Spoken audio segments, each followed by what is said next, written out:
Good morning students. मैं आपको बाल गोविंदम भगत पाठ पढ़ा रही हूँ, पाठ 11। इसका रिवीजन वर्क भी ले रही हूँ साथ। मैंने अभी आप तक का बाल गोविंदम भगत की चरित्र विशेषताएं, बाल गोविंदम भगत क्या क्या करते थे, आषाढ़ महीने में उन्होंने क्या किया, भादव महीने में वो क्या करते थे, खेतों में जाकर किस प्रकार खेती करते थे। आज मैं आपको कार्तिक महीने के बारे में बताऊंगी। जो इस समय यह कार्तिक का महीना चल रहा है। कार्तिक आया ने कि बाल गोविंद भगत की प्रभातियाँ शुरू होती हैं। प्रभातियाँ कह रहे हैं प्रभात फेरियाँ, जो कि सुबह 4 बजे निकाली जाती हैं, जो फागुन तक चलती हैं। इनकी ये प्रभातियाँ शुरू हो जाती हैं कार्तिक से और फागुन फरवरी महीने तक का चलती हैं। इन दिनों वह सवेरे ही उठते हैं। ना जाने किस व्यक्ति जागकर सवेरे बहुत जल्दी उठ जाते हैं। यह नहीं पता चलता कि वह किस समय जागकर वह नदी स्नान को जाते हैं, जो नदी गांव से 2 मील दूर है। वहां से नहा धोकर लौटते हैं और गांव के बाहरी पोखर कहते हैं तालाब के ऊंचे भीड़े पर अपनी खंजरी लेकर जा बैठते हैं और गाने लगते हैं। कहते हैं वो पोखर तालाब के किनारे एक ऊंचा टीला सा बना होता है, उस पर जा बैठ जाते हैं और अपनी खंजरी लेकर जाके बैठ जाते हैं और गाने लगते हैं। मैं शुरू से ही देर तक का सोने वाला हूँ, किंतु एक दिन माघ की उस दांत किटकिटाने वाली भोर में, शुरू से ही लेखक कहते हैं मैं देर तक का सोने वाला हूँ, किंतु एक दिन माघ का महीना कहते हैं जनवरी का महीना, उस दिन दांत की किटकिटाने वाली भोर थी। बहुत ज़्यादा ठंड पड़ रही थी और दांत ऐसे थे कि उस ठंड के कारण जैसे बजते हैं बज रहे थे। उनका संगीत मुझे पोखर पर ले गया। उनके जब संगीत की आवाज़ आई तो मैं उठकर उस माघ के महीने की ठंडी मौसम में भी उठकर उस पोखर तालाब के पास चला गया, जहाँ पर बाल गोविंदम भगत बैठे हुए और अपनी खंजरी बजाए हुए गा रहे थे। अभी आसमान के तारों के दीपक बुझे नहीं थे। आसमान में जो तारे थे अभी तक का चमक रहे थे। हाँ, पूरब में लोही लग रही थी। पूरब की तरह थोड़ी सी लोही, मतलब कि सूरज की निकलने की रोशनी दिखाई दे रही थी, जिसकी लालिमा को शुक्र तारा और बढ़ा रहा था। उसकी लालिमा को, जो उस साइड में शुक्र तारा निकला हुआ था, एक तारा होता है जो थोड़ा सा बड़ा सा दिखाई देता है, उसकी लालिमा को कह रहे हैं सूरज की रोशनी को और बढ़ा रहा था।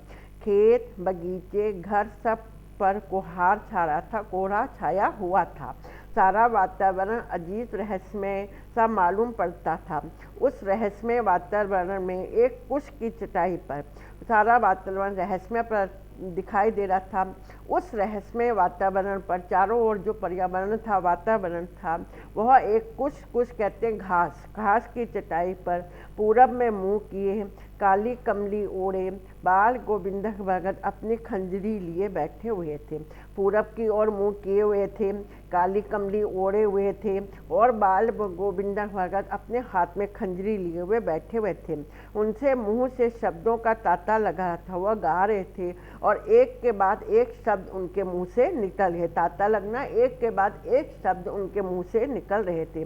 उनकी उंगलियां खंजरी पर लगातार चल रही थी और उनकी जो उंगलियां थी वह खंजरी पर लगातार चल रही थी। गाते गाते इतने मस्त हो जाते, इतने सुरूर हो जाते और इतने उत्तेजित हो उठते थे, मालूम होता था अब खड़े हो जाएंगे। गाते गाते वो इतने मस्त हो जाते थे और इतनी लगन से गाते थे और इतनी जोश से गा रहे थे, जैसे लगता था कि अभी गाते गाते वह खड़े होकर नाचने लग जाएंगे। कमली तो बार बार सिर से नीचे सरक रही थी। उनकी जो कंबल था वह बार बार उनके सिर से नीचे गिर रहा था। मैं जाड़ों से कपा रहा था।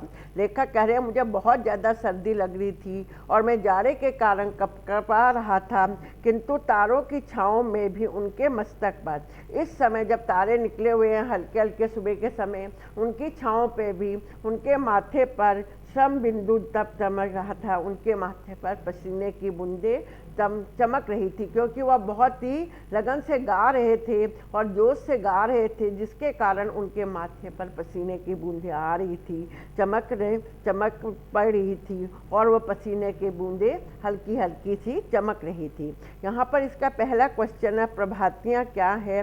गद्यांश के आधार पर इनकी विशेषताएं बताइए। प्रभातियाँ भोर की बेला में गाए जाने वाले गीत होते हैं।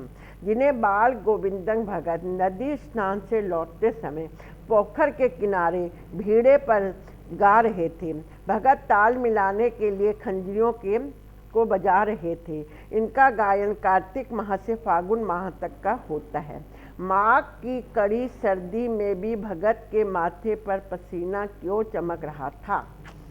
माघ की कड़ी सर्दी में भी भगत के माथे पर पसीना क्यों चमक रहा था?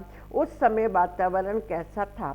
माघ की कड़ी सर्दी में भी भगत के माथे पर पसीना चमकने का कारण यह था भगत का अत्यंत प्रभातियों में गाया जाना। उस समय दांत कटकटाने वाली सर्दी पड़ रही थी। आसमान में तारे चमक रहे थे।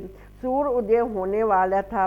चारों ओर कोहरा छा रहा था, पर भगत अपने गायन में इतना व्यस्त थे कि उनके माथे पर पसीना चमक रहा था। भगत की प्रभाती का लेखक पर क्या असर पड़ा? लेखक सुबह देर तक सोया करता था, किंतु उस कड़ी सर्दी वाली भोर में भी वह पोखर की ओर गया, क्योंकि भगत की प्रभाती गायन से उसे अपनी ओर खींच ले आई थी। आज मैंने आपको ये पहरा पढ़ाया, कल इसका अगला पहरा पढ़ाऊंगी मैं।